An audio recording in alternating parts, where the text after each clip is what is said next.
Hello, everybody. I'm a huge Scotty Kilmer fan, and just to cite and things like that, right? Um, so I haven't gotten that far. You see about how far this has gone? Like maybe about 20 seconds or so. I mean, no, that's a little bit more, but anyways, I'm just let me just listen to this with y'all and do analysis from there. Rev up your engines!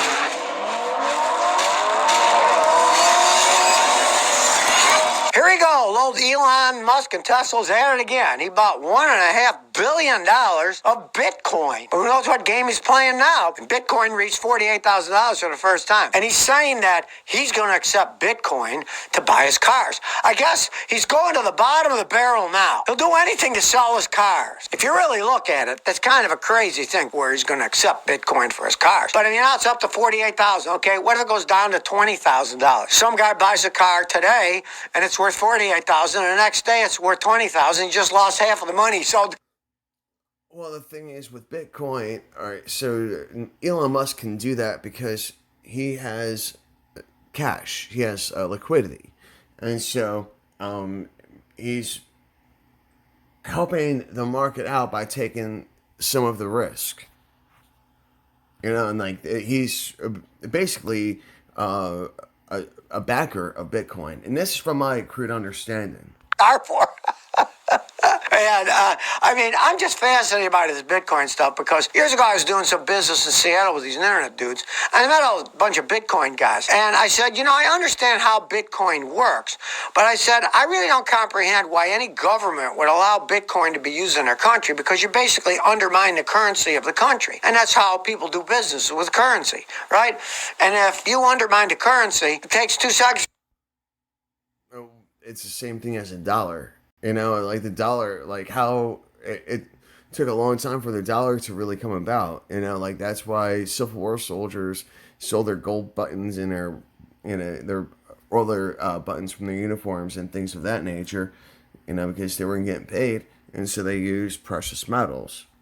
Because that at least has a value, industrial and commercial purposes. It's. And plus, precious metals, due to their rarity, it creates a workforce, labor force, and that drives research and development. The government to say you can't use Bitcoin, it's illegal in our country. China did it for a while back, and now they let it back with some kind of restrictions and stuff. But, and what I was saying, like research and development, that's what this is, because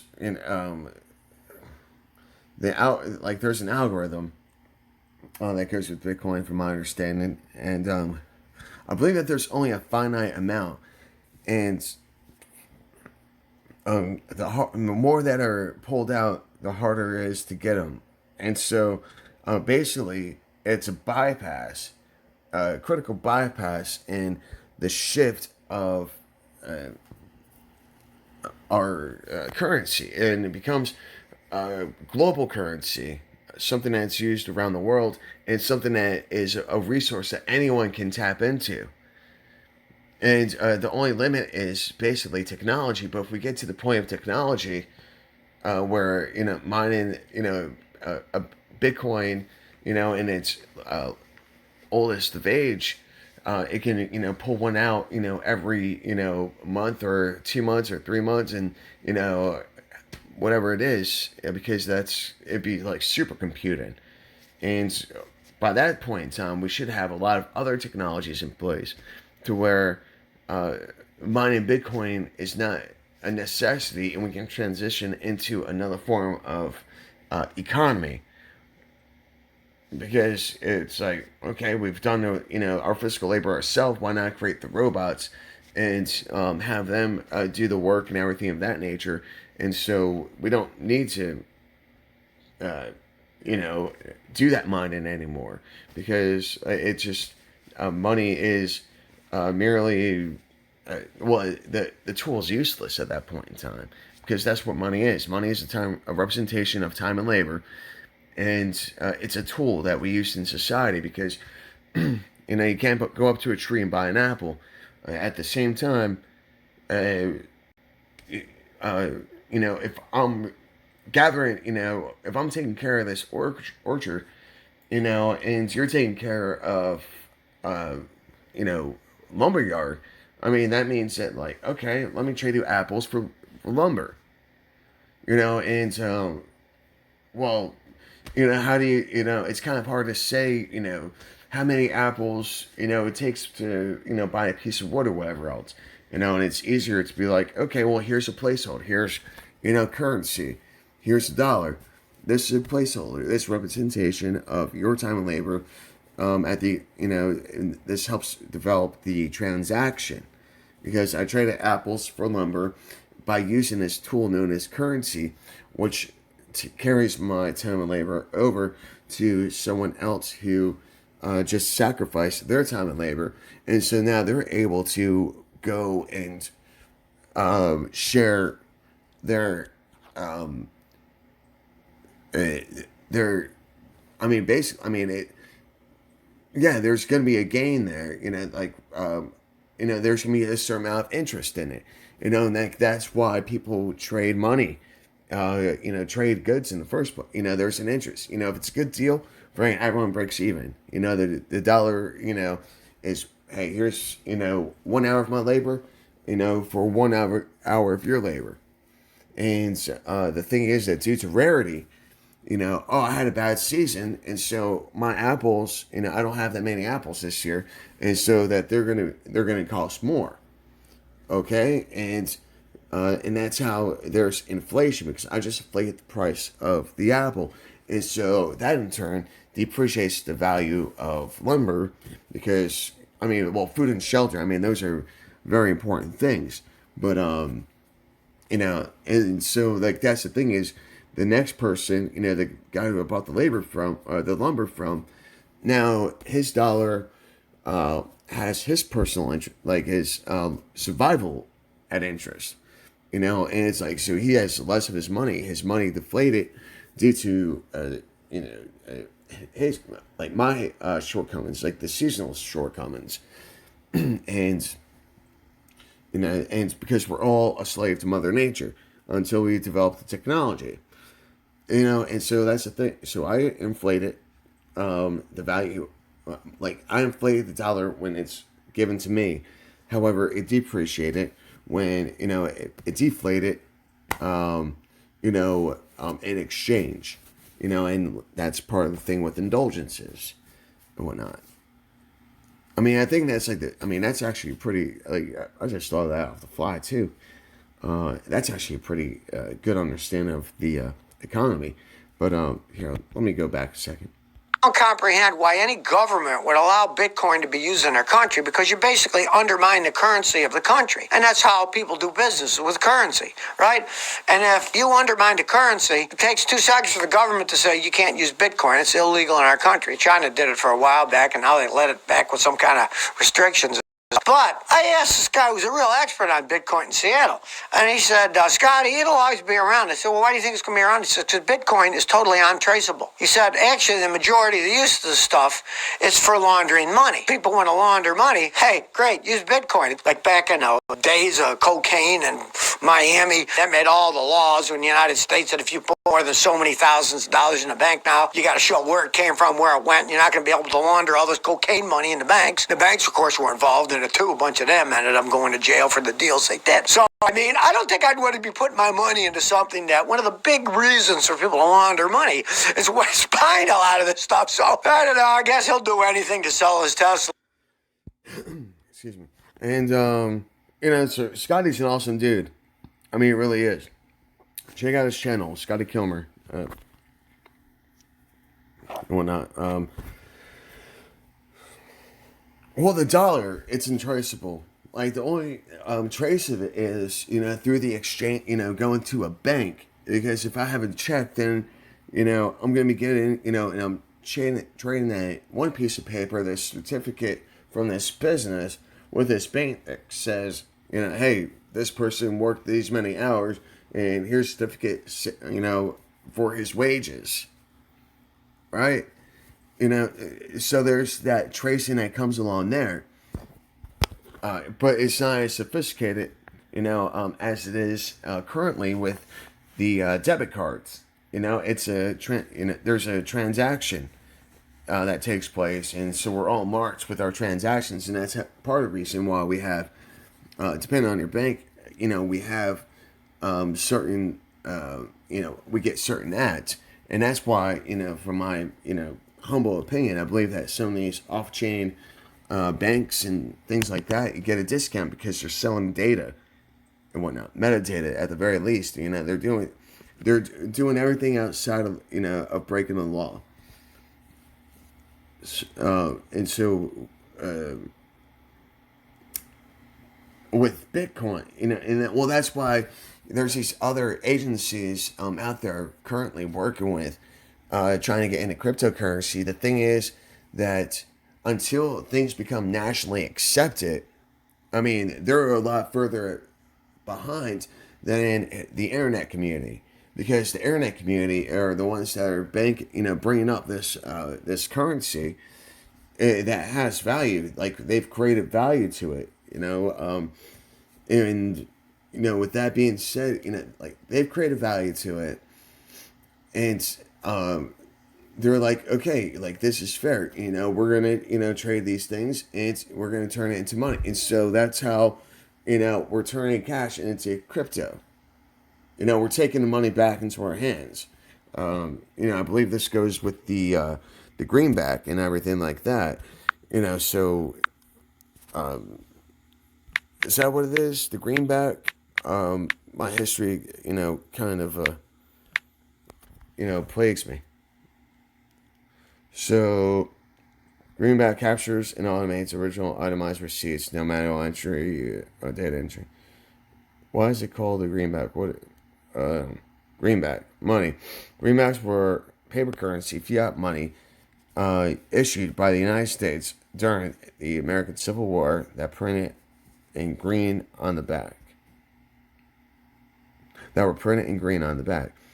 There were in two forms: demand notes issued in 1861-62 and United States notes issued in 1862. So, slang term for U.S. paper dollars, greenbacks got their name from their color in mid-1800s. Check out Investopedia. And I wasn't expecting to do a little freaking money thing.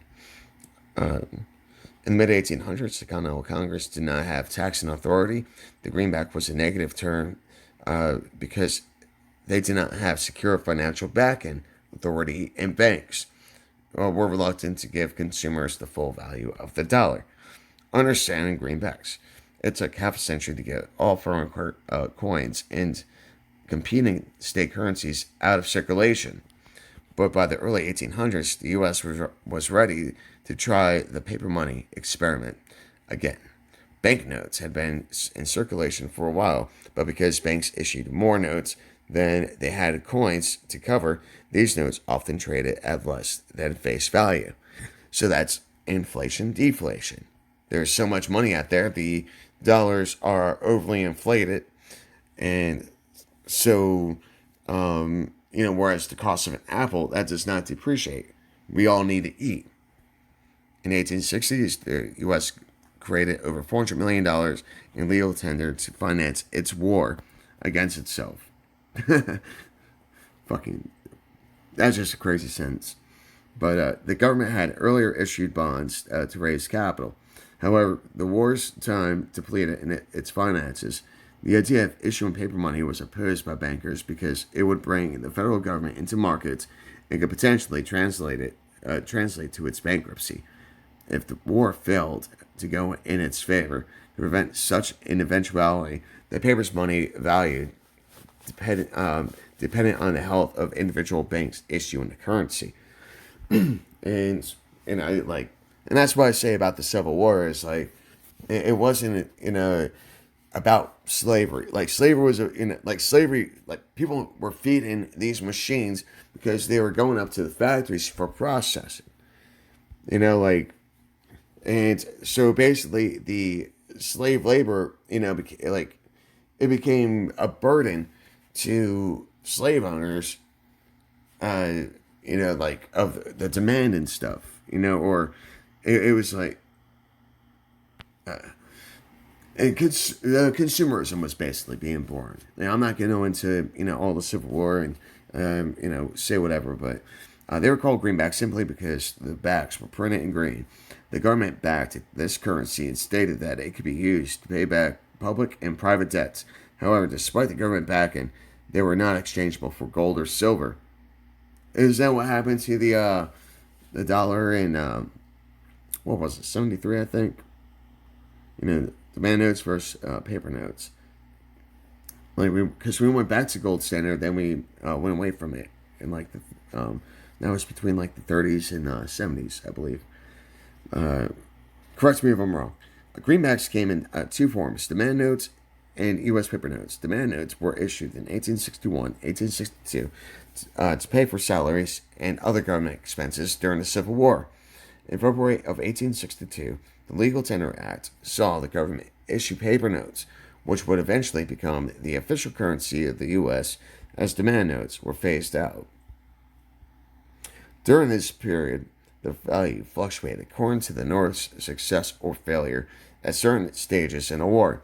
However, due to the size of the issue, $400 million, the value of the greenbacks against gold, steadily declined, according to H.W. Brand's book, Greenback Planet: How the Dollar Conquered the World and Threatened Civilization as We Know It.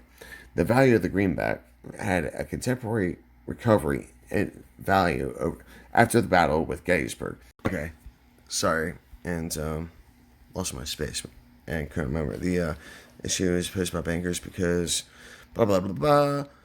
They're called greenbacks simply because they were printed in green. Alright, so greenbacks, or U.S. dollars, were first created to finance the Civil War and were called as such because their backs were printed in green. Their value against gold depreciated during the war, but recovered after the war ended. And that's what I'm saying with Bitcoin, is that it's actually more comparable to copper. And so if one pays attention to copper prices, one will be able to stay within the realm of Bitcoin. Actually, let me just let me finish this up, and we'll get to that.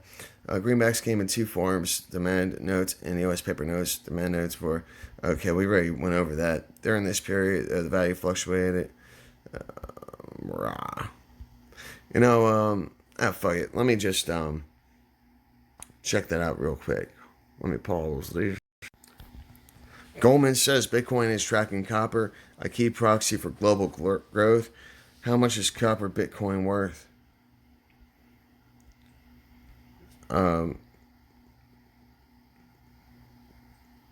What the hell? I wasn't asking for this.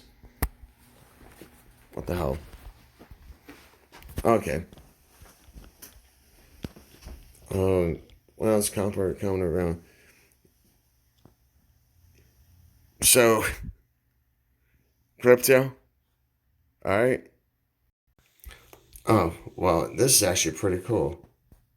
Well, why don't you fucking load it? You just had it up. So, yeah, look at this.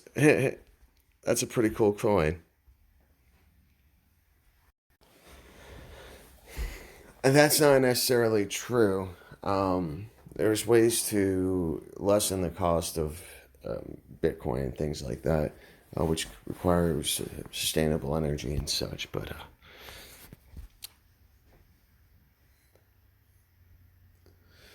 Cameroons.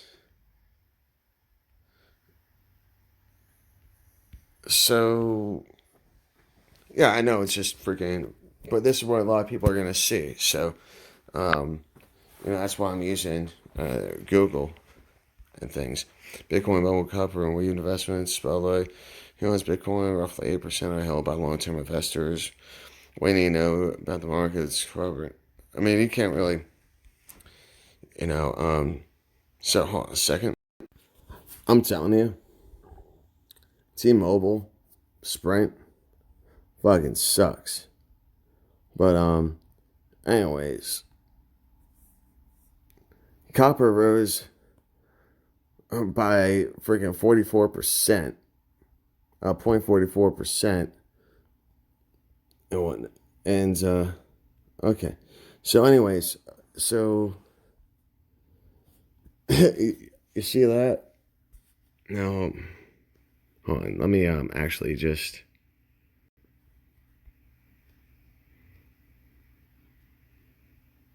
Oops.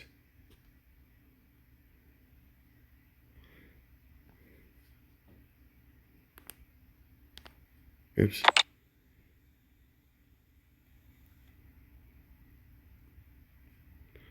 So, yeah, that's just within a year. All right, let me pause it. Okay. You see that?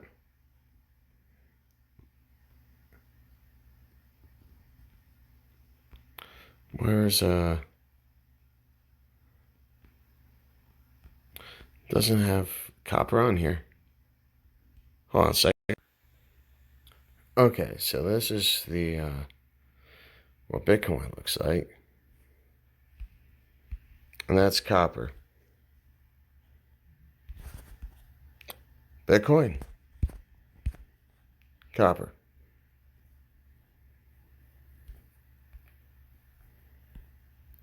Bitcoin. Copper. Bitcoin. Copper. And that's copper too. So anyways, just for shits and giggles, friggin', that's what I found in my search for Be My Valentine, like my Facebook gift shirt search. So,